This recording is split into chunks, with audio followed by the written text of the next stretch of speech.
Hello, I'm Daniel Craig, and I have some questions here, which I'm going to try and answer. Okay, here we go. What convinced you to be part of No Time to Die? I felt like doing No Time to Die was a chance to wrap up all the loose ends and to finish off what I'd started 15 years ago, and I think we've done that and more. What was your experience like shooting in my home country of Morocco? Morocco is one of my most favorite places to go to in the world. That year I went walking in the Atlas Mountains, so I got to see a lot of Morocco that year, and I love being there, and we'll get back there as soon as I can. How do you think your portrayal of James Bond has evolved with today's perception of masculinity? I hope he's changed a lot while I've been part of him, because what I've always tried to do is never judge him. He's flawed, and his attitude towards the world and towards women is questionable, and I think that's interesting. The way we've tried to deal with it is to cast as strong of female characters as possible, have him go up against those people. I mean, we had Judy for a long while, and I was very lucky and privileged to work with her, and that relationship informed who he is, but also exposes him for what he is, and I think that's interesting. I don't judge the characters I play. I try and let the audience do that. Hey Daniel, why the choice to go with fewer gadgets with your James Bond? This is going to answer a few questions actually. I've loved the gadgets, but my take on them has always been they've got to sort of be justified in the movie. You can't really just have gadgets for gadget's sake. They've got to make sense, and they've got to be interesting. My favorite gadgets from the previous movie is always, actually my favorite gadget is, I think Sean Connery used to use this sort of like little silver box with a switch on it and the red light went on. I don't know what it did, but it kind of opened doors, it kind of blew things up, and it was just, that was, simple is best as far as gadgets is concerned. Daniel, have you been injured a lot while filming these movies? Which is the worst injury in here? I have, but that's just par for the course. It's a physical role, and I get bashed up, and in fact, I get injured, but the stunt team get injured all the time, and thankfully we all walk away, and that's all that matters. I broke my ankle on the last movie. I broke my leg on the previous movie. I'm still here. Why have there been longer intervals in between James Bond movies during Daniel Craig's era? Because I broke my leg. Curious to know what stunt from your time as Bond you are most proud of, and what's your favorite stunt from the series? My favorite stunt I've done. There's a few on No Time to Die I'm very proud of, but probably the whole sequence that we filmed in Venice on Casino Royale, and not least of all because that wasn't a lot of stunt work, but Chris Corbett, who designs our physical effects, so that's the things that everything that blows up and everything that, and he designed the sinking Venice house, which was a Venice house that sank into water and then reset and kept going. So we had to be filming in that, and I had to be jumping off things and flying into water.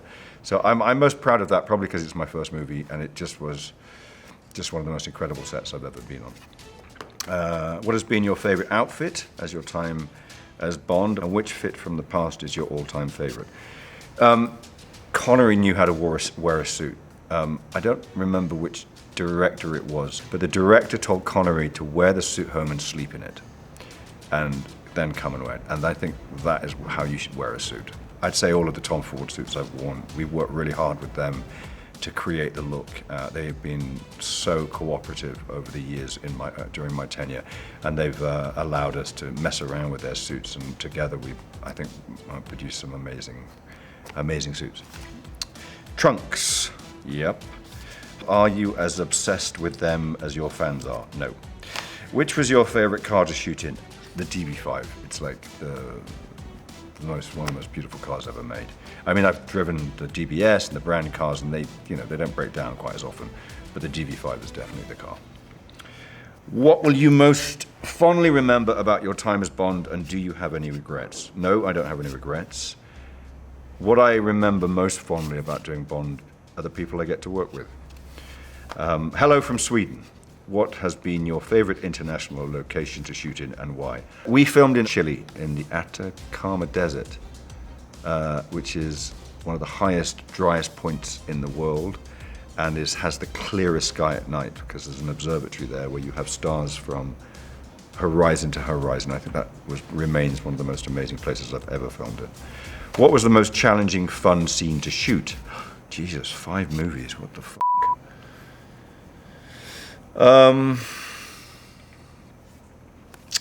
The crane sequence in Casino was one of the most challenging and fun scenes because when I started Casino Royale, I was afraid of heights, and after it, I wasn't. So I had to go up about 60 feet onto scaffolding and walk along beams that were about 6 inches across. No, run across beams that were 6 inches across, 60 feet up in the air, which wasn't fun, but was challenging. What would you like your portrayal of James Bond to be remembered for? The gags. How has James Bond changed Daniel Craig? James Bond has changed my life immeasurably. I mean, it's like, and 99% of it for the better. And I would say it's been, I could never imagine being where I am today without James Bond. So it's been an extraordinary part of my life.